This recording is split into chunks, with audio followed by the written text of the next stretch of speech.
একজন মহিলা সিপাহীকে টেরোরিস্টের বোন বলে, তখন আপনাদের টিভি চুপ করে থাকে। আর যখন এই একটা কুচকে পাচকা একটা কোনো জেলায় কেউ বলল, সেটাকে নিয়ে highlight. Law and order is a problem of police, municipality নয়। সুতরাং যদি উনি কমপ্লেন করে থাকেন, ডায়েরি নাম্বার দিতে বলেছি, ডায়েরি নাম্বার দিলে আমি পুলিশকে ধরবো যে কেন হয়নি। এগুলো সব ফেক ফোন আসতে থাকে। আমরা এখানে রয়েছি শরিকে শরিকে গন্ডগোল, পার্টিতে পার্টিতে গন্ডগোল, এটা এন্টারটেন করার জন্য নয়। আমি এখানে রয়েছি, টপ টু মেয়র হচ্ছে পৌর পরিষেবার কোথায় কোথায় ঘাটতি আছে, সেই পৌর পরিষেবা যাতে আমরা ঠিক মতন দিতে পারি। সব জায়গায় আমরা পৌঁছতে পারি না, অনেক মানুষের আছে যেখানে অসুবিধা আছে। এখন দিনকে দিন দেখা যাচ্ছে পৌর পরিষেবার ফোন কম আসছে। শরিকি গন্ডগোল, দলের ভেতরের কোনো কারোর সাথে কারোর বা কোনো কি বলে এই ফেক ফোন, বেশিরভাগই শরিকি গন্ডগোলের ফোন আসছে। এটা হলো যা গায়ে মানে না আপনি মোড়ল। কনস্টিটিউশনে কোনো প্রভিশন আছে যে স্টেটের ল অ্যান্ড অর্ডার আলাদা করে টেরিটরি করা যায়? অসম্ভব ব্যাপার যে আইনহীন জ্ঞানহীন আমাদের বিরোধী দলনেতা। তাহলে এর জবাব আমি কি দেব? নেত্রীয় কেন্দ্রীয় সরকারের যারা আধিকারিক তাদের মাথা খারাপ হবে না? তারা আইনহীন জ্ঞানহীন হবেন? এগুলোর কোনো কথা আছে? এগুলোর কোনো আছে? আপনাদের একটু লাফালাফি টিভিতে হতে পারে, এটা কোনো আইনি কোনো ব্যাখ্যা আছে? Law and order is a state subject. যদি সিআরপিএফ ক্যাম্পের মধ্যেও কেউ ধরুন কথার কথা মৃত্যু হয় বা অ্যাবনর্মাল কিছু, সেটারও ওই থানায় কেস রেজিস্টার করতে।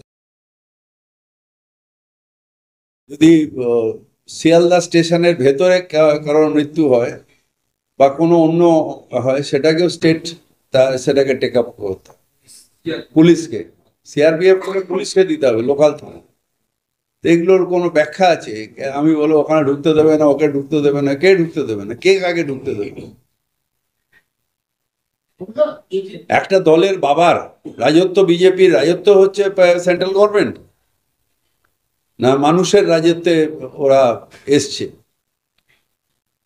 এমন যেন দেখাচ্ছে, যেন মনে হচ্ছে যে ইয়ে করে দিচ্ছে। তো সব হচ্ছে টিভিতে তার নিজের পাবলিসিটির জন্য, হেডলাইন করার জন্য। আর আপনারা অনেক টিভি তা দেখি ওটাকেই বেকারের কথা, সেটাকে নিয়ে করতে থাকে। এটা আইনের পথে চলবে। তৃণমূল কংগ্রেস দল, তার নেত্রী মমতা বন্দ্যোপাধ্যায় কোনো উচ্ছৃঙ্খলতা সহ্য করেন না। কশান করে দিয়ে, অন্যায় করেছে তাকে কশান করে দাও। No one is above the law.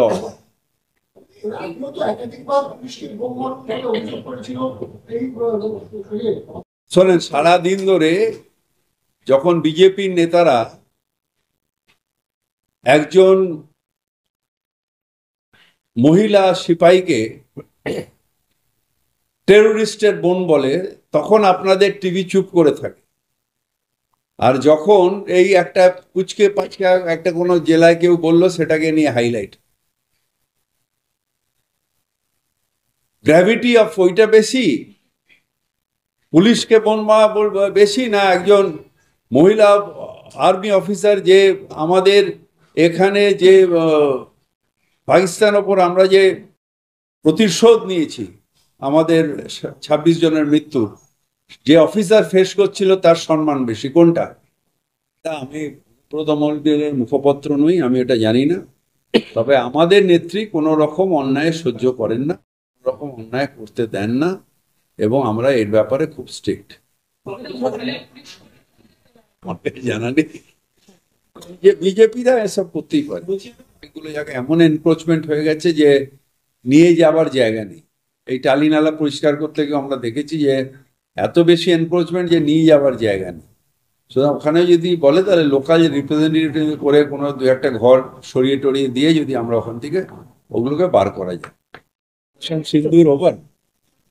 Declare করে দিয়ে গেছে? দিয়েছে তাদের। না, ডিক্লেয়ার করে দিয়েছে। হ্যাঁ, যুদ্ধবিরতি চলছে তো, সংঘর্ষ বিরতি। ওই ট্রাম্পের যে অর্ডারে? হ্যাঁ, আচ্ছা, ওটা আমার জানা নেই। মানে আপনারা ছুটি কবে থেকে আবার চালু করবেন সেটা? অপারেশন সিঁদুর উইথড্র হয়েছে, আমি এটা শুনিনি। উইথড্র কিছু না, এখন বিরতি চলছে, সংঘর্ষ বিরতি। আরে বিরতি চলছে, দিক থেকে আবার মিছিল বেরিয়ে যাবে, তখন কি হবে? এগুলো বেকারের কথাবার্তা।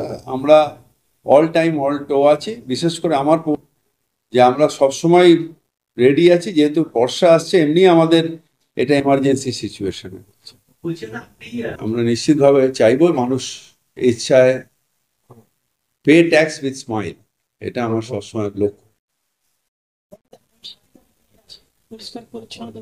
এটা আমাদের নোটিফিকেশন হয়ে গেছে, কাগজে অ্যাডভার্টাইজমেন্ট হয়ে গেছে। আমরা যেসব জায়গাগুলো কালেকশন অফ ওয়েস্ট হয়, সেখানে আমরা এক্সট্রা এফোর্ট দিয়েছি, পোর্টেবল কম্প্যাক্টার্স দিয়েছি, এক্সেস গাড়ি দিয়েছি, যেগুলো যাতে কোনো রকম শহরের মধ্যে পাবলিক হেলথ ইস্যুস না হয়ে যায়, সাথে সাথে তুলে সেগুলোকে যাতে ডিসপোজ করা যায়, সেই জন্য পর্যাপ্ত ব্যবস্থা আমাদের SWM নিয়েছে, এবং সেই নিয়ে ডিজি নিজেও এটা তদারকি করছে।